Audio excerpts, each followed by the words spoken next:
जय जगन्नाथ सांग मैंने मोर आउ गोटे ब्लॉग को मुझे स्वागत जना पूर्व ब्लॉग में कहती आम सका कौटिकी जाइलु तेज संध्या जाइए संध्यार आम बाहरी गलु आम बालुंगेश्वर बजार में बालुंगेश्वर मंदिर प्रथम तो आम प्रभुंर दर्शन कर मैडम बाहरी गले दीप जलिया सहित झील भी चली भजन कार्यक्रम चली मुझे देखा बाहरी पड़ी।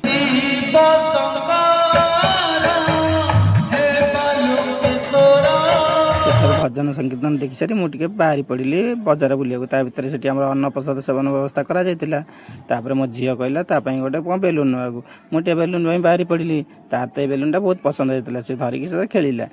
आम बजार बुलाबुली कर गोपालपुर ग्राम छोटिया गाँव कि लोक संख्या बहुत अधिक लोक मैंने जागर दीप जाली मानसिक करमती बजार बुलिया भितर ना आम महादीप उठा टाइम जो भक्त मैंने दीप जाली बसी जमी महादीप उठा टाइम होगा समस्ते ठिया होकर बंदापना कले भर किसी लोक हुड़हुड़ी पकाते हरिबोल पकाते आमर पूजारी नना सुशांत नना महादीप धरी मंदिर चारिपट सात बेरा बुलुते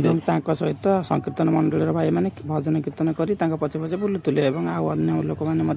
हरिबोल हुड़हुड़ी पकई मैंने आम बालुंगेश्वर मंदिर में राति 12टार ठीक महादीप उठे आपण मंदिर में केतेटार महादीप उठे आपण मैंने आमको कमेंट बॉक्स मध्यम निश्चित जन महादीप उठा टाइम रे ना आम गोपालपुर बजार में देखो मंदिर पाखे केते लोक सब ठिया देखुं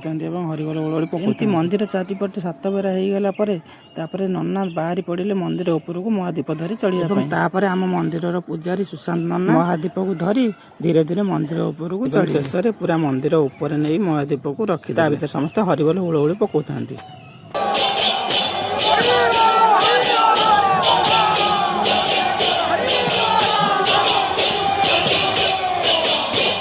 बालुंगेश्वर मंदिर में यहीपरि भाव महादीप सांग मैंने आम नेक्स्ट वीडियो देखा आम चैनल को सब्सक्राइब निश्चित कर दिखाँ पाखे घंटी बटन को दबाई दिंतु।